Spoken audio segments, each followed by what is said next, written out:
All right, so it just took out a loquat tree. We're getting to 28 degrees, and I think this bud might be fine. I really do. I think you're going to be fine. I'll prune you after the freezes. Loquat tree here wasn't doing me any good. Just got rid of it. So I just put in the Ayers sugar pear. You look good. All right. Let's check the first grapevine. At the nodes, you're fine.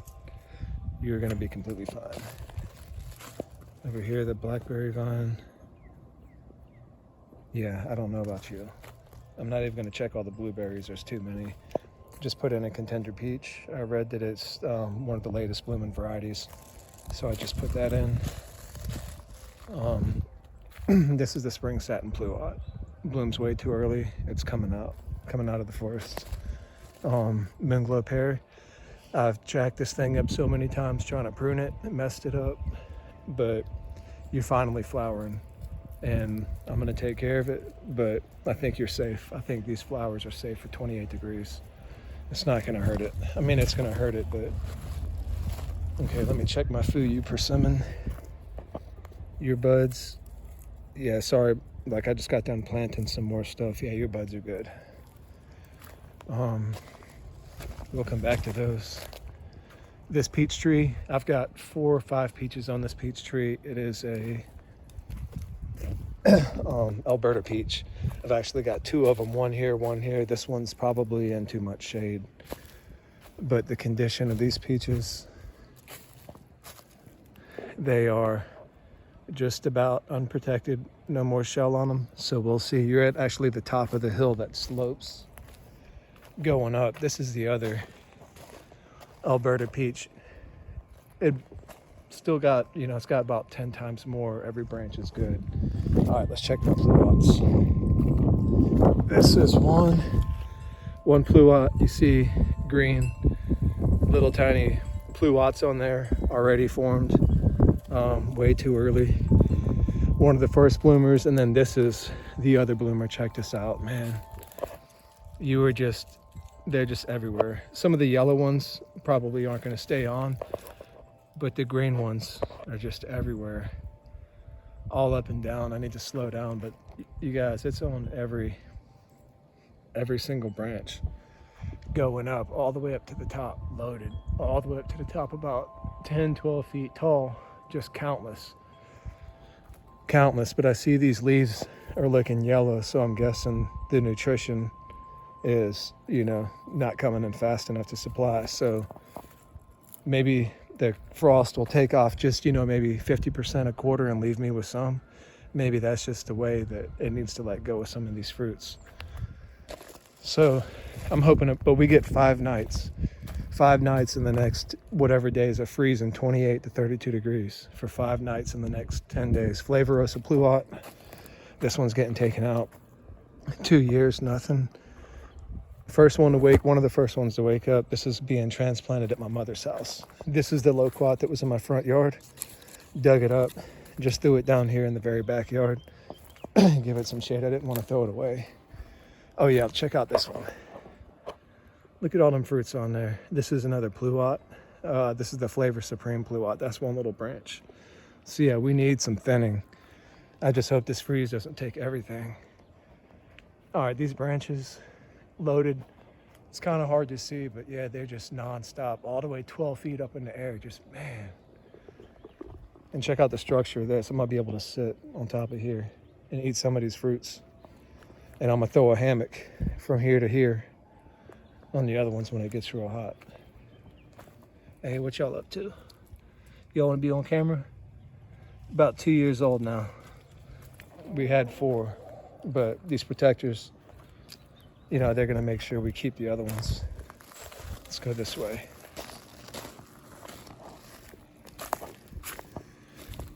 This is the peacotum, and it's got about 2 fruits on it. I don't know where you were, but this one's coming out too. Blooms way too early. I'm gonna give this one to my mother. Here's one peacotum, but this isn't gonna work here. I don't even want to stress about it. And it's starting to get cold. So this is the top. I'm at the top of the hill. east is that way. It goes behind me, so I guess the slope heads towards the west up. So anyway, Peacotum, you got to go. Sorry, bro. Korean pear. Got all kind of pears on there. You're a big one. I got 3 of you guys. You survived before, but with these tender leaves, we'll see if you're gonna stay in the forest garden. We'll know soon enough. Santa Rosa, oldest tree. First year ever it put out fruits. They're on the tips, tons of them. But if you don't survive these freezes, you're getting gone. Emerald drop pluot. You got tons of little tiny. You're the smallest pluot on here. They're hidden inside of those, so I'm hoping those can offer protection from the actual frost itself. And it'll drop off. But this emerald drop pluot, I like you. Toka plum, still in flower, still doing fine. Still putting out new flower buds, so I'm confident that you're gonna be okay. You'll survive this, you're gonna stay, but as for the Santa Rosa that finished blooming and these other hybrids, like y'all, they're coming out. I can't handle the stress of all these freezes. Okay, another Korean pear. The red ones are pollinated. Right now they're ready to go, tons of them. And this tree is another massive tree. That one is probably, see, I'm 6 feet. If I stack on top of myself a few times, like that's probably almost 18 feet. I don't know how else to tell feet. I took out my screen. I was gonna put a box fan in my bedroom window to blow air out here for my 3rd Asian palm. I hadn't decided if I want to do that. I just kind of want to see what nature wants to do. And I'm afraid if I bring in warm air, I might displace cold air, cause like weird suction cyclone, some type of event, and bring in more condensed air. And I don't want to do that, so I'm going to leave the heat alone. Look at that. That's like 8 central liters. And all the central liters are loaded with dang pears, man. And I'm probably going to lose all of them, but it just wasn't meant to be. Go into the raised bed area. Got some, I'm just gonna leave these out. I don't know what these are. I can't remember. Oh no, you ain't, oh no. I need a better fence. Yeah, you ain't invited back here. Okay, let's keep going.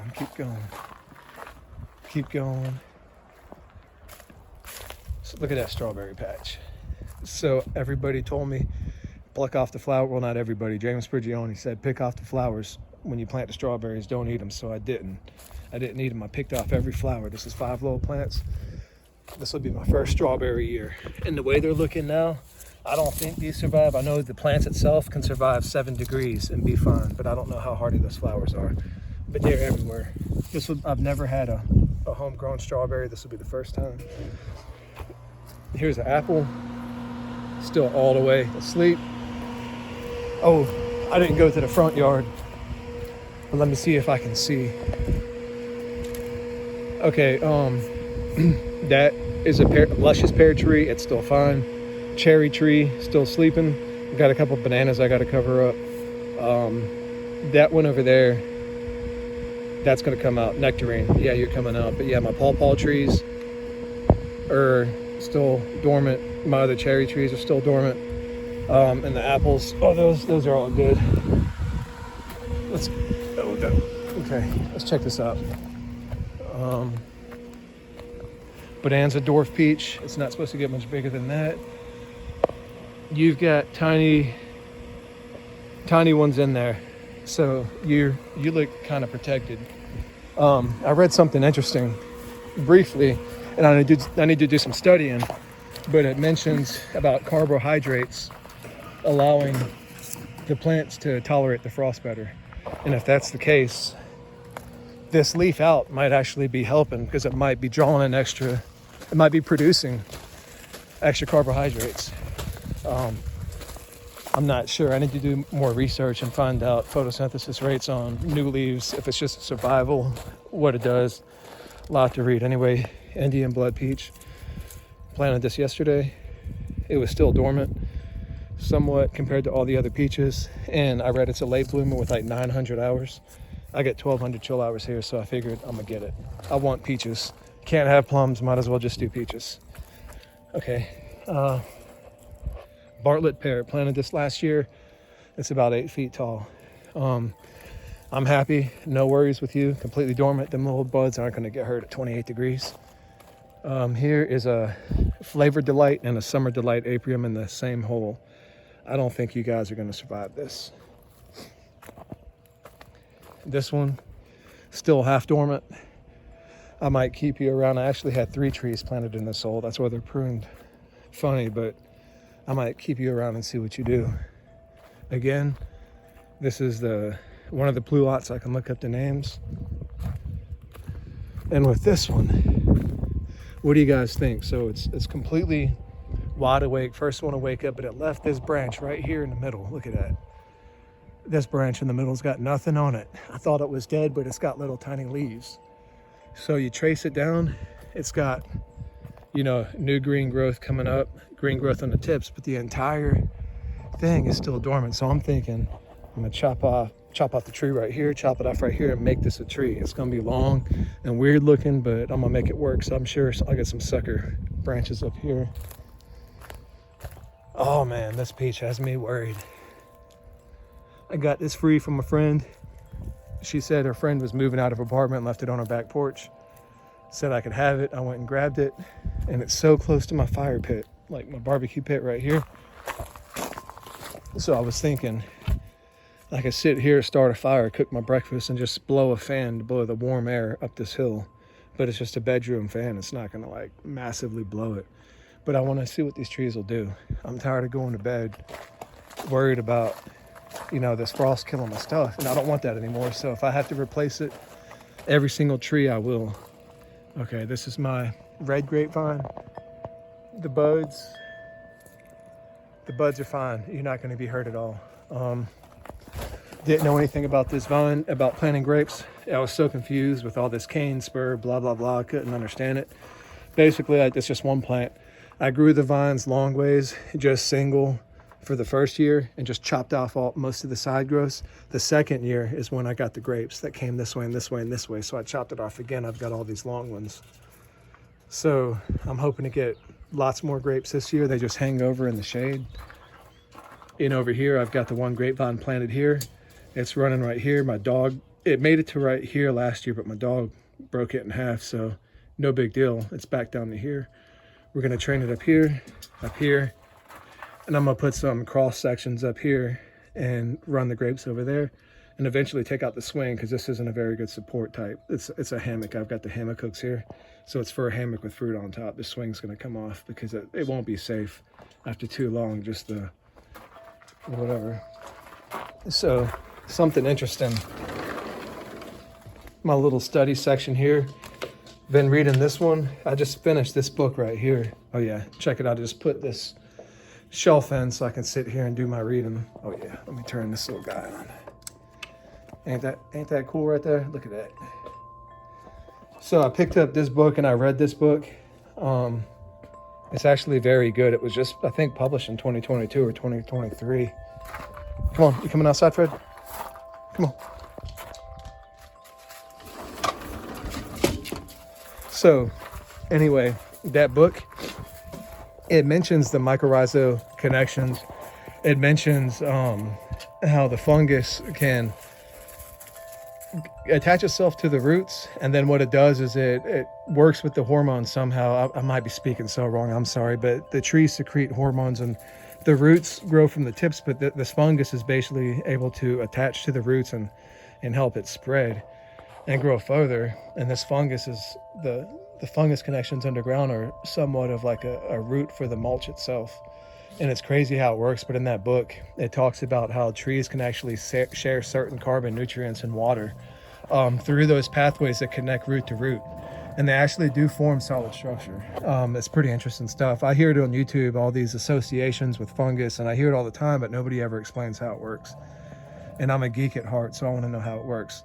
Anyway, in that book, there's a couple stories, and one of them, it talks about how they cut a tree down and they wanted to figure out if you stress out a tree, if it sends out nutrients to the connecting plants around it, the family plants, and it does. So when you kill the tree, you'll get a boost of carbon certain types of carbon that would trace or be sucked up in the trees surrounding it. So I've been sad that this Santa Rosa is coming out, because that's my shade. I like to chill under the shade, and the shade of these and these pears, they're probably getting ripped out. So is this one right here, this apium, and so are these two pluots. They're getting taken out. And I've been upset because that's the backbone of my 3-year-old forest so far. But instead of being upset, what I'm going to do is I got some new trees on the way getting delivered tomorrow, replacements, late blooming varieties. I'm going to pop them in. I'm going to plant them I'm going to plant them in the same hole as these trees that are coming out, the same exact hole. Leave everything in, and I'm going to let the sunlight just do its thing, let these trees stay, and they'll provide natural shade for the first year trees that are being on the ground. And what I'll do is next year, when these trees are green, is I'll start chopping the trees down just by piece, bam, and leave the new tree up, and it'll grow. And according to this book, if I'm doing it right, this tree being stressed, and all the other trees that I do it to should send out stressors, or not stressors, I'm sorry, should have the stressor, and might be able to send out some type of new information. We don't know enough yet, but something to the other trees surrounding it to give it a boost. I'm hoping that works. We'll see. And I'm gonna leave the roots in the ground, just chop it to completely where it stops. Then I don't have to be sad about taking these big, beautiful trees out. And then I'll just mulch them. So I've been sad thinking I'm gonna have a leftover, just flat food space. I don't want to think that anymore. So the next 3 nights are going to be 28 to 29 degrees at night.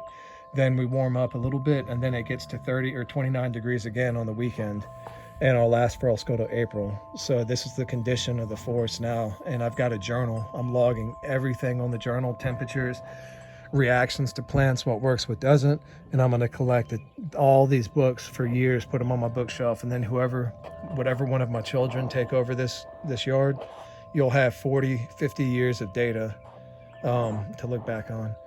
But that's it. I'll put up another one, another video in a week, show the damage, what the plan of action is going to be. The worst case scenario, I think the absolute worst case scenario, is I plant my trees at the base. I've got another pawpaw. I've got some more. I got 2 persimmons coming, 2 pawpaw trees, and a couple more 1,000-hour peach varieties. So my worry is that I put it in the same hole, because they're getting delivered tomorrow, and it does awesome, and this does awesome. And then now I've got 2 awesome trees, and I got to decide which one is the least awesome, and that one's got to go. It's happened before. In this tree, I had these 2, and there was a peacotum in the 3rd hole, but I took the peacotum out because they were growing so fast after the first year. Way too fast. I didn't get it. And again, you guys know I've got about 30 to 40 blueberry bushes, like every 5 feet going up the pass on both sides. So the plan is to have huge blueberries where you just walk down the path, because these logs will rot. Eventually they'll go away. And then if I can have just canes lining up the pathways, and I'll just dump more gravel, it'll be beautiful, and protection from the sun. But that's it. It's time to start covering up my bananas. And over here, again, ferns, I'm seeing new ferns popping up, so I'll be putting some protection on the ferns. Egyptian walking onions are starting to pop up on the base of the trees. I want to believe it's spring. I want to be happy, but I can't, man, because we get frost until April 20th. So anyway, that's my dogs. Also, they play a lot, and they like to step on everything. I don't know what they're about to break over there, but I'm gonna get over there and help them out.